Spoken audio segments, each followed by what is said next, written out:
Caríssimos irmãos e irmãs que rezam conosco através das redes sociais, prezados irmãos e irmãs aqui presentes, ainda em número muito restrito devido ao tempo de pandemia, que o mundo inteiro ainda lamentavelmente está vivendo, sejam todos bem-vindos e bem-vindas. Nós celebramos hoje o 4º domingo do tempo comum e o último domingo, e coincidentemente também o último dia deste mês, o primeiro mês do ano. Como meditamos no domingo passado, Jesus começa a sua vida pública anunciando o Evangelho de Deus.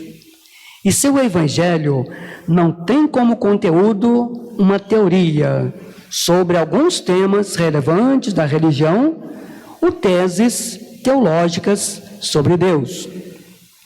Mas o cerne desse anúncio é o agir de Jesus, coerente com a missão que o Pai lhe confiara, em favor do ser humano aprisionado pelo poder do mal e que muitas vezes tem dificuldade de acolher e reconhecer o seu ensinamento como fonte de libertação e salvação.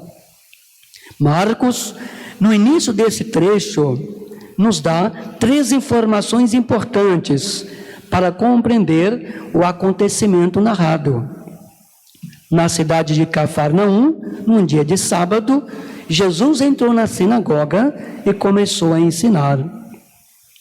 Cafarnaum significa em hebraico aldeia de Naum.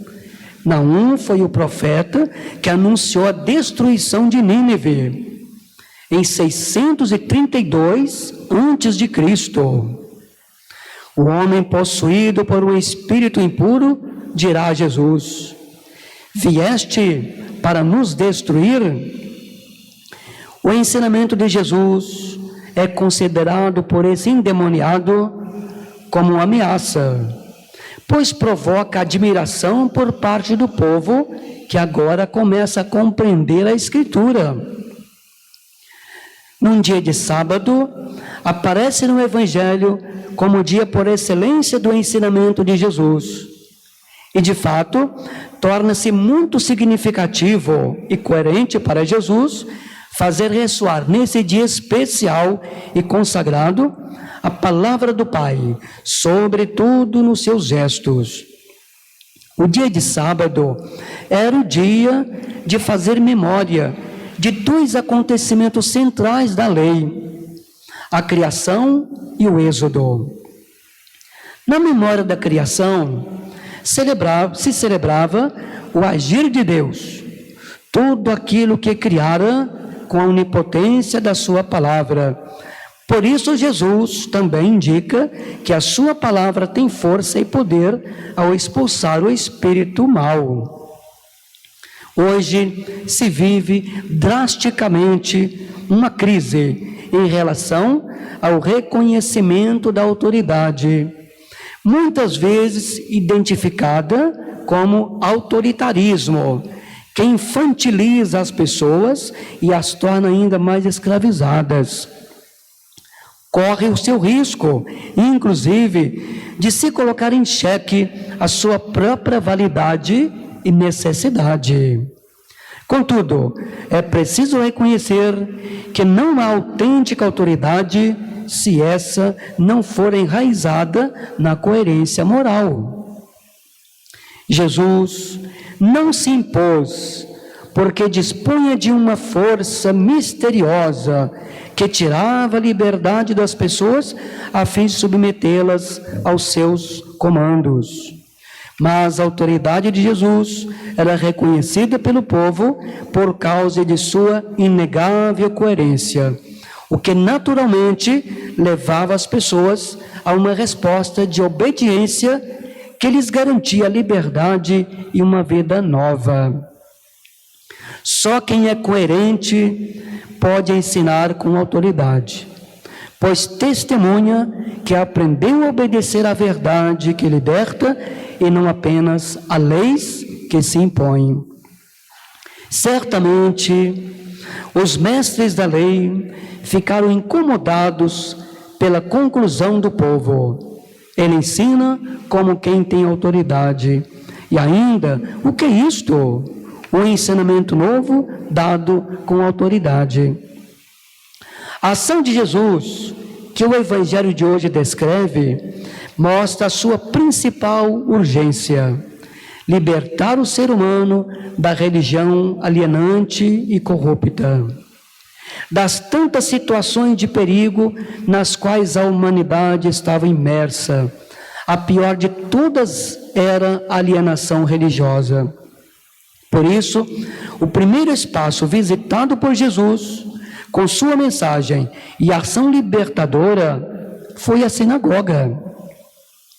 O evangelista se aproveita da vida litúrgica de Israel, sinagoga e sábado, para apresentar a missão libertadora de Jesus. O sábado era o dia sagrado por excelência para o povo judeu, dia do repouso e do culto, da escuta atenta da lei e dos profetas. A sinagoga era o lugar sagrado do culto, de reunião da comunidade, da catequese, o espaço privilegiado da pregação no judaísmo e, consequentemente, do ensino, da preservação das tradições e do cumprimento dos preceitos da lei. Jesus, ao contrário dos mestres da lei, não frequentava a sinagoga para ensinar a preservar as tradições, nem para repetir fórmulas e nem para cumprir os preceitos, mas a transgredi-los, uma vez que esses faziam parte do aparato de dominação e opressão ao qual o povo estava submetido. A diferença entre a pregação inovadora de Jesus e a tradicional dos mestres da lei, rabinos da época, logo foi percebida pelo povo. Todos ficavam admirados com o seu ensinamento, pois ensinava como quem tem autoridade, não como os mestres da lei. A autoridade com a qual Jesus ensinava consistia na sua coerência de vida e fidelidade ao Pai. As pessoas habituadas a ouvir repetições de fórmulas, logo se admiraram com a novidade apresentada por Jesus. A presença de um homem possuído por um espírito mau no espaço sagrado atesta que aquela religião tinha perdido sua capacidade de combater o mal. O que ameaça o mal é a presença do bem, e Jesus é, por excelência, o portador do bem, ou seja, o próprio bem, o homem possuído pelo Espírito Santo. Até então, o mal instalado não tinha se sentido ameaçado, porque não havia quem irradiasse o bem naquele ambiente.